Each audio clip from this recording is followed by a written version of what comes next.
Skywriting in minor key, and I brought a few tonight if anybody's interested. This was a long time coming. There were so many obstacles I went through to get this thing together, between not being able to enter the country, and then there was a discrepancy about where it was going to be printed, and it was just amazing. But anyway, it's here now, so I guess I'll read a few things from here. Right. Some of these things are poems, rather things, are on UK authors, but some aren't. So I thought I might do a few that nobody's heard before. This is called Prophecy. I pushed my wanton self from my mother and gaped blindly at the black backness of my squinting eyelids, while flattening my massive tongue against the bottom of my mouth, all the more room with which to scream.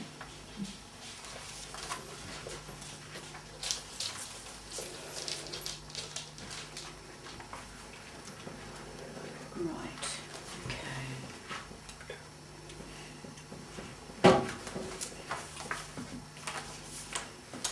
This is The Oceans of Your Eyes. It's written for my son Adam, but I had successively 4 more sons. So the thoughts that are behind this are actually meant for all of them. You were born in a record-breaking heat wave that covered New York like a sodden blanket, trapping us in a call of our own humidity. And when you crowned, leonine, tearing flesh and breaking bone, you entered this world like a jungle beast. When I'd given all the blood I had, enough for 2 lifetimes, I held you, yawning, wide and keen, clutching my skin with survival strength. You were all devouring smiles, and you were all devouring and sucking smiles, as you balled your elegant fists and grasped life with all 10 fingers.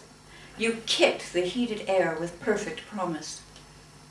And I looked into the oceans of your eyes, fathomless, infinite, and wise, while I prayed for some liberating imperfection to guarantee you'd never be a soldier.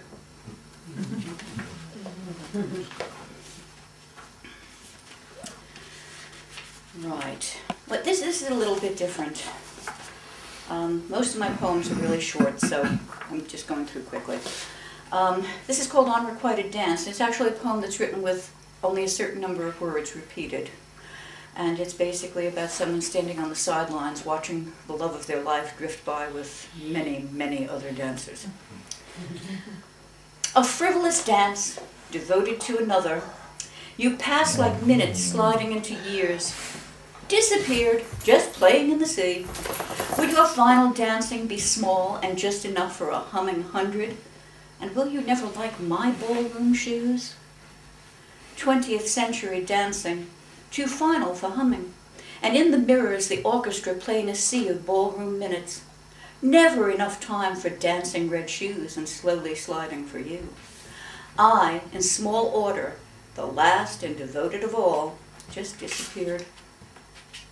Devoted to dance and drink, attention to red buttons and frivolous shoes, you slowly passed the orchestra, never said no, and disappeared toward whatever last dance would be enough. I'm just going to take your notes. No, dog. Go on, keep going. Okay, I'm going. Trying to find something that has not been on UK authors. Bear with me.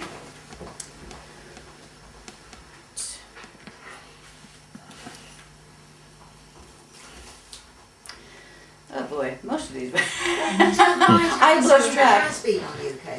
Use something that has been. Gossamer Girls. This is about the solidarity of women. Okay. Wonderful women. They. Shall I wait? See it. Yeah, good boy. Sorry, He's got a good boy. Down. Sit. Gossamer Girls. Wonderful women. They, we, she, me, all of us, mulling in the kitchens where it all happens. We wrap our expansive arms round each other, cry in our coffee, laugh in our beer, slap away encroaching flies seeking the sweet breath of our babies napping on our sweating laps. We blink back the glare of overhead lights, tucking tired feet beneath littered tables. Crayons, homework, year-old mascara, baby wipes, newspapers with circled ads for used washing machines and babysitters and part-time jobs. And we keep the coffee cake coming. We listen to each other's stories, then we bolster like rock when one of us caves. Make it clear she didn't deserve what she got. Pass the tissues. Light her cigarette on a trembling lip. We watch night falling fast beyond the overhead light, pulling white-winged moths furious with marionette dancing, trusting the white light, and then, puff, gossamer, gone in a gust. Wonderful women, they, we, she, me, all of us. We all feel the heat in our wounds and our words. I'll do one more and then pass it on.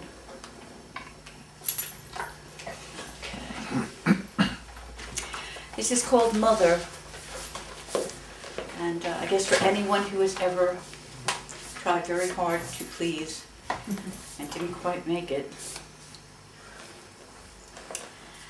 Your mouth was a sea of brine and nourishing fishes, filled and ever filling, a fathomless feast for which I need only ask. I caught your movement in a thirst for parody, would have henned my hair, lacquered my nails, to become in my crucible the everlasting and vermilion dawn of your own image.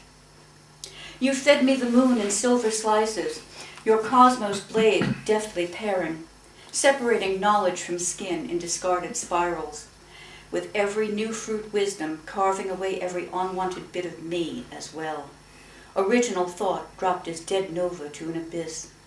The cool fracture of your mellow eyes, your quest for eternal perfection made thoroughly clear that love is never enough. There are cracks now, laced in the seams of my molded frame, undoing your efforts to work my metal, providing a slow and ultimate escape, quelling any hope you once had of securing your own immortality. Time, in endless instances of trial and error, stands me taller than trees, and I never stoop to emulate your delicate size. My stockings smoothed over negligible calves, hair a Medusan tangle, face windswept as sand. I am a temple of imperfection, loving my asymmetry. Looking down on the white caps of mountains, the years changing seas, I still feel and hear your hands kneading, voice rending, your movements and tones at times replacing my own. And for just a moment, I become you. How sad you never knew the very best part of you had always been within me. Regrets are galaxies dying and rightly shunned in the wake of ever-burgeoning new stars. You could never see. I have always burned brightest alone.